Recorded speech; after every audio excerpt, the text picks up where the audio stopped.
Assalamualaikum warahmatullahi wabarakatuh. Alhamdulillah wassalatu wassalamu ala sayyidina Rasulillahi sallallahu alaihi wasallam. Asyhadu an la ilaha illallah wahdahu la syarikalah wa asyhadu anna sayyidana wa maulana wa habibana wa syafi'ana Muhammad abduhu wa rasuluhu wa safiyyuhu min khalqihi wa habibuh. Allahumma salli wa sallim wa barik alaihi fil awwalin wa salli wa sallim alaihi fil akhirin wa salli wa sallim alaihi fi kulli waqti wa hin wa ala alihi al-adhar wa ashabihi al-akhyar wa sallim tasliman katsira. Assalamualaikum ayuhat talabah, kaifa halukum? Alhamdulillah bil khair jami'an. Alhamdulillah bifadlillahi tabaraka wa ta'ala kita bisa memulai pelajaran fikih di kelas 12 ini. Pelajaran fikih khususnya untuk anak-anakku di kelas 12 Madrasah Aliyah Al-Mukhlisin, Lengkong, Bojong Soang, Kabupaten Bandung. Mengawali pelajaran kali ini, kita membahas bab yang kita pelajari. Sebelum memulai, kita harus mengerti dulu apa yang harus kita pelajari ini. Yang kita pelajari adalah fikih dan usul fikih. Dari kecil kita sudah mulai belajar dari SD, dari ibtidaiyah, dari sanawiyah, dari SMP. Kita belajar tentang fikih. Kelas 12 kita mempelajari apa itu fikih. Satu, fikih ya. Kita awali dengan kata fikih. Fikih dalam bahasa Indonesia adalah serapan dari bahasa Arab. Apa bahasa Arabnya? Faqiha yafqahu atau faqaha yafqahu menurut para ahli lugah. Faqiha yafqahu, faqiha fi'il madhi, yafqahu fi'il mudhari. Asal katanya dalam bahasa Arab biasanya seperti itu ya, anak-anak. Ada fi'il madhi, ada fi'il mudhari. Nah, kira-kira apa pengertian dari fikih ini secara bahasa? Artinya mengerti secara mendalam, memahami secara mendalam. Faham di sini adalah faham mengerti maksud dari yang dibicarakan. Contohnya kita membicarakan tentang smartphone, HP. Kita mengerti ketika membicarakan, oh ini mereknya ini. Secara mendalam. Oh spesifikasinya ini. Oh ini dibuatnya oleh ini. Oh ini kegunaannya seperti ini. Oh ini kita benar-benar memahami bahwasanya ini bisa dipakai untuk memotret, membuat video. Lalu kemudian untuk belajar sekarang daring tentang smartphone atau gawai ini. Kita memahami juga Desa Lengkong misalkan, tempat kita sekolah. Oh, Desa Lengkong terletak di sini, di kecamatan ini, di depan Jalan Raya Bojong Soang. Lalu kemudian terletak di Kabupaten Bandung. Di dalamnya begitu banyak orang. Kita benar-benar memahami. Atau contoh-contoh lainnya. Itu arti fikih. Bukan hanya tahu ya, bukan hanya tahu luar, tapi mengetahui secara mendalam. Sampai sini paham ya? Lalu menurut pengertian yang lebih luas, biasa disebut dengan menurut istilah, al-fiqhu majmu'atul ahkam. Apa? Al-fiqhu majmu'atul ahkami syar'iyyati al-amaliyati al-mustafadati min adillatiha tafsiliyah. Al-fiqhu huwa majmu'atul ahkami syar'iyyatil amaliyati al-mustafadati min adillatiha at-tafsiliyah. Jadi al-fiqhu huwa, fikih adalah majmu'ah dari jamaah yajma'u, kumpulan majmu'ah dari kumpulan al-ahkam asy-syar'iyyah, hukum-hukum syara',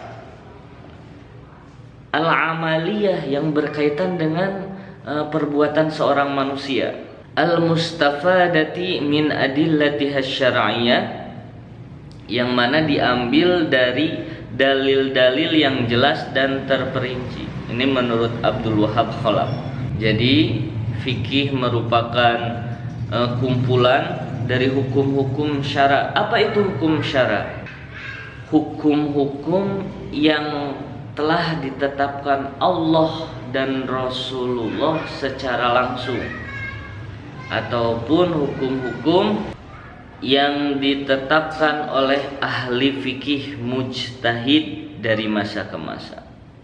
Jangan lupa kita merujuk kepada 4 imam mazhab, imam mujtahid: Imam Maliki, Imam Hanafi, Imam Syafi'i, Imam Hambali. Kita sebagai orang awam, kita mengikuti jejak-jejak, mengikuti pendapat-pendapat dari imam-imam fikih tersebut. Jadi hukum syara' adalah berbagai ketetapan hukum yang berkaitan dengan manusia dari berbagai aspek kehidupan, baik itu ibadah, baik itu muamalah ataupun jinayah. Jadi hukum ini tidak hanya fikih yang kita pelajari ini tidak hanya untuk sholat saja, tidak hanya untuk zakat, puasa, haji, tapi untuk berbagai aspek kehidupan, meliputi semua. Contoh, kita ibadah, ya, dalam fikih ibadah ada istilah muamalah, fikih muamalah, hubungan kita dengan manusia, hubungan antar sesama manusia. Lalu ada hukum jinayah, ya, tentang pidana, ya, berkaitan semua, merangkul, berkaitan semuanya, ya.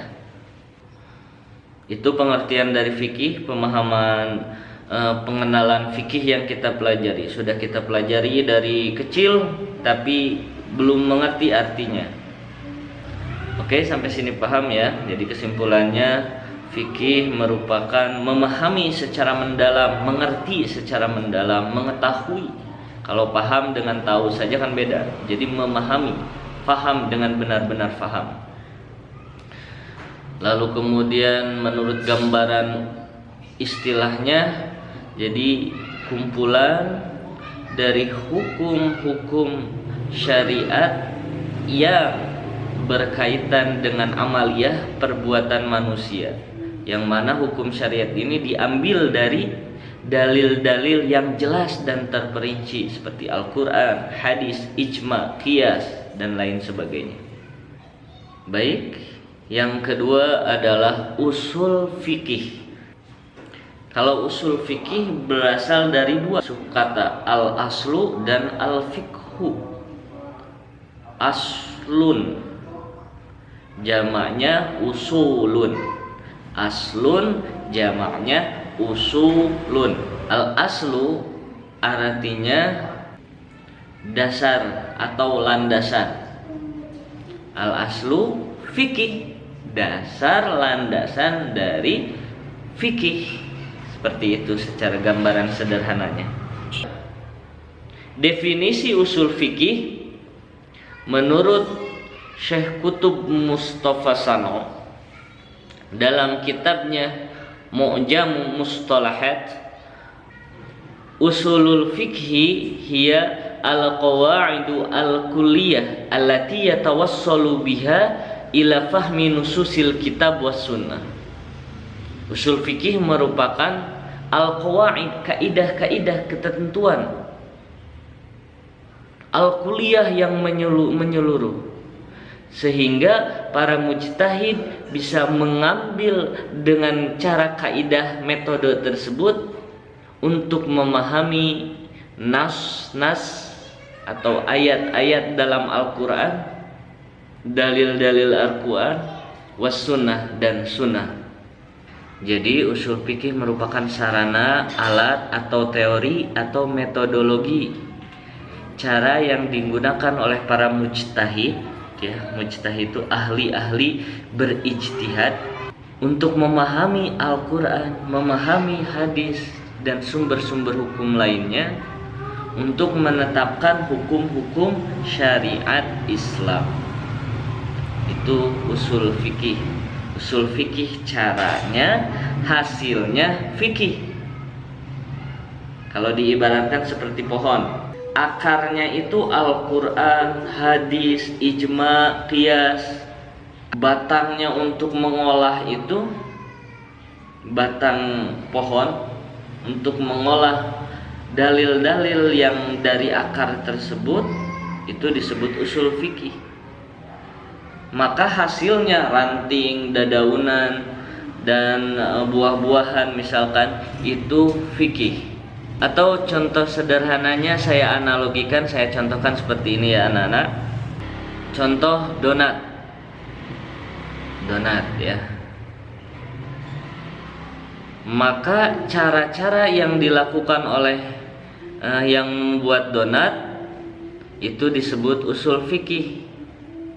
Bahan-bahannya itu dicontohkan sebagai dalil-dalilnya, bahan-bahannya. Hasil dari donatnya itu fikih. Sampai sini paham ya? Baik, ini untuk pertemuan kita, pertemuan pertama di sesi ini. Baik, ini pelajaran tentang pengertian dari fikih dan usul fikih agar kita kedepannya lebih memahami. Mudah-mudahan semuanya dalam keadaan sehat walafiat. Allahul muwaffiq ila aqwamit thoriq. Wassalamualaikum warahmatullahi wabarakatuh.